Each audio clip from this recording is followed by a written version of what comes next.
नमस्कार, मैं हूं विनय सिंह। आपका बहुत बहुत स्वागत है। स्वतंत्रता दिवस की ढेर सारी बधाई आप सभी लोगों को।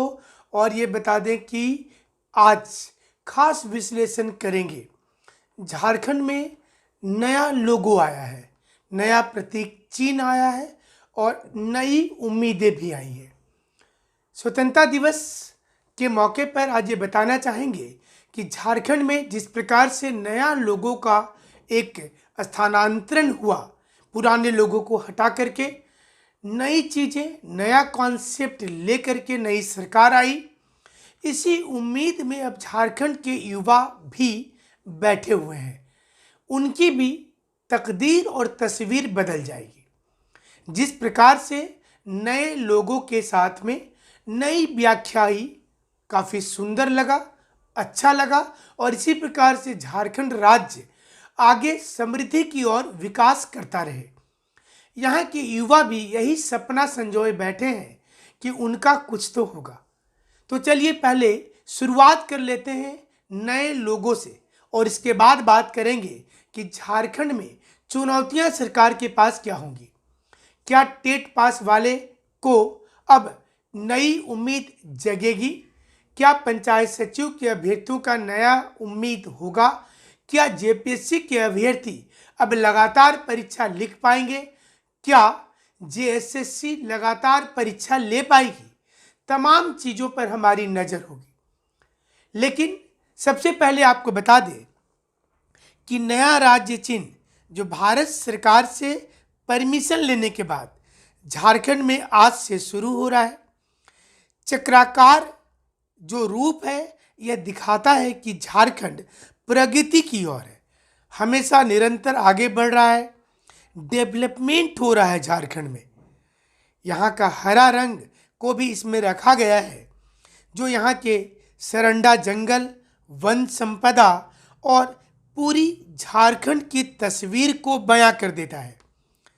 हाथी को भी पूर्ण रूपेण स्थान दिया गया है, जो ऐश्वर्य का और प्राकृतिक संसाधन का यह प्रतीक है कि झारखंड में प्राकृतिक संसाधन की कोई कमी नहीं है और झारखंड पूरे भारत में बहुत आगे जा सकता है। यहाँ के राष्ट्रीय स्तर पर विख्यात पलाश के फूल को भी जगह दिया गया है। पलाश के फूल झारखंड की सुंदरता का बखान करते हैं। ये बताते हैं कि झारखंड में पलाश के फूल के जैसा ही यहाँ हमेशा जीवन खिलखिलाता रहे, युवा खुश रहे, झारखंड के हर लोग खुश रहे। बिरताखंड के बीच पूरी सौर चित्रकारी झारखंड की जनजातियों की तस्वीर बयां करती है। यहाँ के उस युग की भी चीज़ों को बताता है कि यहाँ पर हाथ से बनाई गई चित्रकारी में कितना बेहतरीन प्रस्तुतिकरण होता है। अशोक चक्र राष्ट्रीय प्रतीक तो है ही, साथ ही साथ राज्य की संप्रभुता को भी बता रहा है, राष्ट्र की एकता को भी बता रहा है और अखंडता को भी बता रहा है। 24 हाथी को दिखाया गया है, 24 पलाश के फूल को दिखाया गया है। सौर चित्रकारी के साथ 48 नर्तक को जगह दिया गया है, यानी कि 48 नर्तक भी इस पूरे जो स्टेट एम्बेलम नया आज से शुरू हुआ इस पर है। और चक्र में 60 सफ़ेद वृत्त है, जो ये बताता है कि पूरे झारखंड किसी भी रूप में आगे ही बढ़ता जाएगा और एकता और अखंडता से जुड़ा हुआ रहेगा। सभी संस्कृति, सभी जाति, सभी धर्म, सभी लोगों को एक सूता में, एक धागा में बांध कर लेकर चलेगा। काफ़ी अच्छी सोच के साथ नया लोगों को लाया गया है। अब झारखंड सरकार के पास क्या चुनौती हो सकती है? झारखंड सरकार के पास जो चुनौतियां हैं, चुनौती नंबर 1 है जेपीएससी को लेकर कि जेपीएससी जो लगातार परीक्षा नहीं ले पा रही है, उसे कैसे पटरी पर लाया जाए। यहाँ के स्टूडेंट का दिल जीतने के लिए झारखंड सरकार को 7वीं जेपीएससी से शुरुआत कर देनी चाहिए। इसी उम्मीद पर आज झारखंड के सारे युवाओं की नज़र है सरकार पर कि जल्द ही कुछ दिनों के अंदर ही अब घोषणा हो जाएगी। जैसे नया झारखंड को आगे बढ़ाने के लिए एक नया लोगो लाया गया, उसी प्रकार से यहाँ के युवाओं की उम्मीद को आगे बढ़ाने के लिए भी एक नई तस्वीर सामने लाई जाएगी। दूसरी चुनौती होगी पंचायत सचिव को लेकर। जो पंचायत सचिव के बच्चे इंतजार में हैं और इतना लंबा इंतजार किसी परीक्षा को लिख करके अभी तक किसी ने नहीं किया है। डॉक्यूमेंट्स वेरिफिकेशन हो जाने के बाद किसी प्रकार का करप्शन चार्ज भी नहीं है इस परीक्षा पर, इसके बाद भी रिजल्ट रुका हुआ है। ऐसे में सरकार और युवाओं के साथ जो समन्वय है, इसे सरकार को बेहतर करना होगा और युवाओं के इसी कसौटी पर खरा उतरते हुए इस रिजल्ट को क्लियरेंस कराना होगा। तीसरी चुनौती होगी सोनी कुमारी के केस को लेकर कि जिसमें सरकार अपना पक्ष स्पष्ट करके जल्द से जल्द सभी लोगों को न्याय दिला दे, जितनी वैकेंसी रुकी हुई है सभी चीज़ों का रास्ता क्लियर कर दे। ऐसे में युवा शक्ति, इस लोगों में जिस समृद्धि की बात की गई है, जिस विकास की बात की गई है, जिस विश्वास की बात की गई है, वो सब कुछ धरातल में दिखने भी लगेगा। चौथी बड़ी जिम्मेवारी होगी सरकार की, बीएड करके लाखों बच्चे बैठे हुए हैं। टेट परीक्षा झारखंड में आयोजित नहीं हो रहा है। जो टेट पहले हो चुका है उसकी सुनने वाला कोई नहीं है।